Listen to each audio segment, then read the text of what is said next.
Our guest on this week's edition is a dear old friend of ours, John Tucker, who is the unofficial, unelected mayor of Hopewell, just down from Piercetown. He's lived here all his life. He's got quite an accomplished history with this county, and we're going to talk about that. You were born and grew up not far from where we are now. That's correct. I have many fond memories of the farm.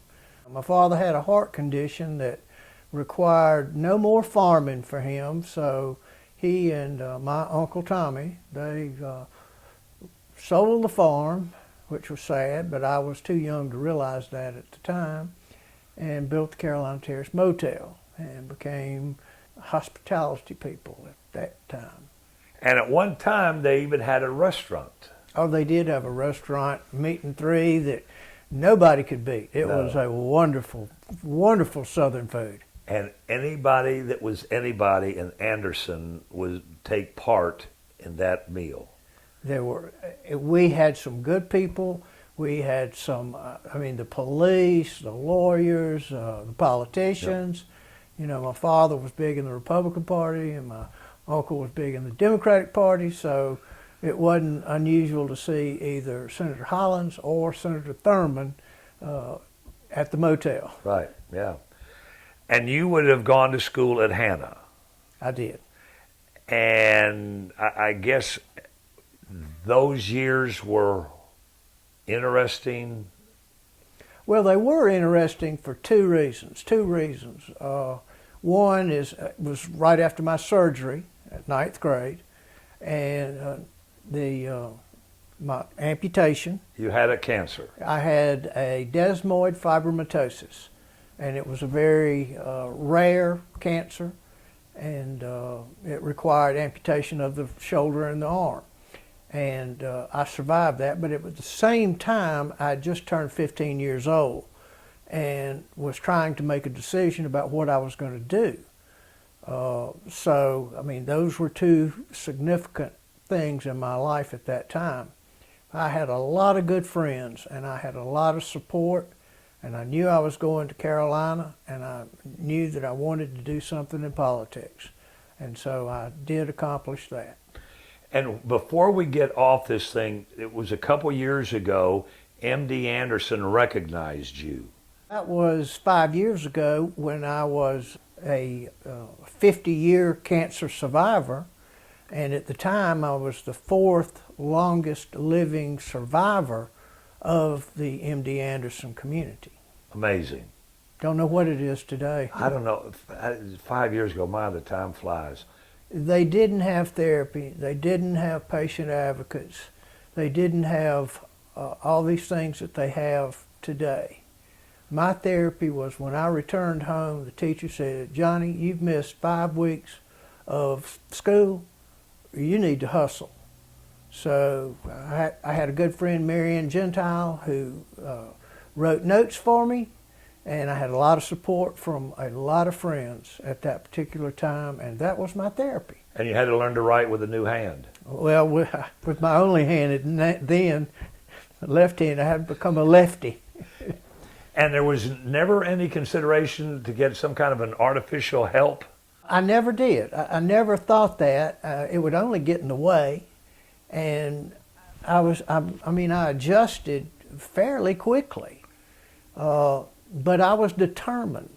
I was determined to make it, to do it, and do what I wanted to do. I adapted to tying shoes, Yep. tying ties, button buttons, things like that. I had the support of the students' body, my friends, the little fraternity that we had, and everybody treated me just like anybody else. Mm-hmm. I didn't have any, "Oh, poor little Johnny," or "woe for him," or whatever. I mean, it was a team effort, and I owe a lot of people a lot of gratitude for the way that they did my therapy. You graduate from the University of South Carolina. Yes, sir. And your first job is what? First job was administrative assistant in the 5th Circuit Solicitor's Office in Columbia, South Carolina. And then eventually you moved north to North South Carolina. Yeah, moved north. And did what? And well, I ran for the House of Representatives in 1978 and wasn't successful. Who did you run against? Who beat you? Let's just say that Chris Pratt won. I'll tell you a funny story. I was going through some paperwork that I had recently, and it was an article that was written about Chris and I when we were running. And I didn't have the money to pay for lunch. We met for lunch, and I only had like 6 cents in my pocket. So Chris paid for lunch. And we went about our merry way. Well, I ran across that about 2 months ago, and I sent him an email, and I said, I owe you lunch. And he really didn't know what that I was talking about. And so he called me, and I said, yeah, you free Wednesday for lunch? And he said, yeah. And I said, well, let's meet at Sullivan's. I owe you a lunch. He said, you don't owe me a lunch, but I'll go.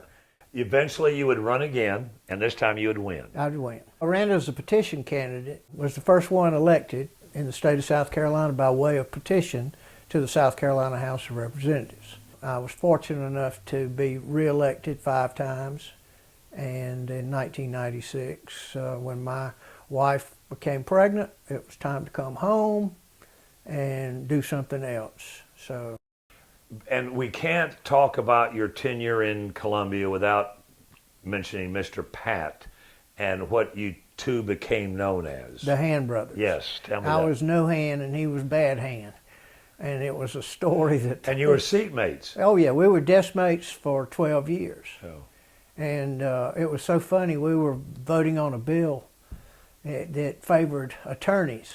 And Mr. Mangum was chairman of Ways and Means, and he came back there says, Tucker, what are you voting for this for? And I said, well, I'm thinking about going to law school. And he said, okay, all right. He said, but Pat, why are you voting this way? And he said, well, I'm going to go to law school with Tucker.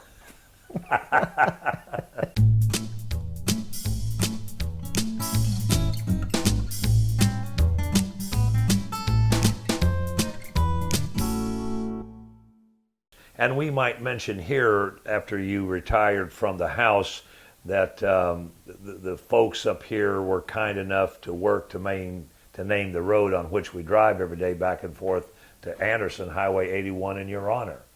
That's true. There was a resolution that was enacted to do that, and I'm very proud of it. You know, I grew up, born in 50, and went to the city in 58, and I remember when it was a single road. Mm-hmm. We didn't have any red lights. It was all farming, just beautiful fields of hay and corn and milo, a rural community, both Piercetown and Hopewell. And then it started. I mean, once they put in I-85 and the close proximity that we have over a period of time, and I would say that the first big hit was Bloom. If you remember, Bloom is now Food Land, and Skins hot dogs coming out to Hopewell. But since then, look at TTI and the how big and expansive that is. You look at all of the subdivisions that have popped up, rooftops as they say in real estate business. So the growth factor that we have here in Hopewell and Piercetown, we've gone from a rural farming community to a hustling, bustling, industry-led community. You know, Bosch was another big hit early. Nippon Dentsu, but they have since gone out of business. But then you still have Frankincense that's right up the road, a supplier to BMW. So our area, we're fortunate that we're able to grow, but at the same time, it's sad to see everything turned into no more open spaces. You got 2 schools really. You got Hannah, and then right after that, you've got the Veterans Hospital or outpatient clinic, and then of course the elementary school. Yeah, Sullivan King moved. I mean, there are people that are making big decisions and moving on 81, and then you had North Point, and New Spring was just a mushroom that just build it and we will come. I mean, it's been a good thing for our community. They've been a good neighbor. And the Dominion Senior Living tacked Oh, on. exactly. But you own some property on Highway 81 that is not going to be developed for any time soon, and it has ended up being a real benefit to the community, and it's your two pet projects. Tell me about that. Well, you're obviously talking, number one, about the sunflowers and Danielle Roberts. That's a wonderful story. She called me and said, I need to talk to you. I've got this crazy idea. And I said, what? Nothing you have is crazy. And she came up with this idea about growing sunflowers. And what she'd been doing is taking them to the market, Anderson County Market, and selling them. And she had basically run out of room because they were behind the building, Roberts Construction, and she said, I want to plant these sunflowers and sell them and raise money for some specific charities and things. I said, well, I think that's a great idea. So we got Billy Martin involved, and we all met and we plowed the field, and she did the research through Clemson, and everything just went through. And where exactly is that located? It's off of Bradley Road, right off of 81. Which is across the street from? Well, it's near where the antique shop is. But what the most important thing about the sunflowers, it's family. Mm-hmm. I mean, it's Danielle and Jeff and Caroline, and I call him the general, it's Al, and Catherine. And they are a family, and Buck and Carol. Buck, yeah. Yeah, I mean, they just love it. And it's hard work. Yeah. It's hard work, but they've raised a lot of money for this community. And the second little project is Philwood Farms is selling collards. And they were across the street right off of Long Road, and Kimberly and I were worried about the traffic. So we made contact with them and asked them if they would prefer to go down Bradley Road. You know, you already had this known area for the sunflowers, and it was a lot safer, and so Jacob and Allie said they would love to do it, and they were very successful this year, and they have plans for bigger and better things. So Kimberly and I like being able to provide space and make other people happy, you know, just. Well, you surely made that. They planted 15,000 collard plants. They did. And set up shop down there. And the day I was down there, it was a little overcast. They had tents up, and they were selling collards like hotcakes. Yes, they were. They had a great day. And I'll put this in for them, too. They have donated a lot of the collards to organizations like Meals on Wheels. I'm thinking they're going to the Mercy Center and several areas. I mean, they're not only selling commercially, they are donating as well and giving back. And they're just really good people. And when you have good people like the Roberts and Jacob Long and Allie, you don't mind helping. You don't mind giving or doing. That's what it's all about. It's what makes us all a big team. Our guest on this week's edition of Conversation with Paul Brown has been Hopewell's unofficial mayor, John Tucker. We want to thank him for sharing his story. And as always, we want to thank each of you for tuning in and invite you to be back with us next week, same time, for our next edition of Conversations with Paul Brown. Until then, take care, everybody.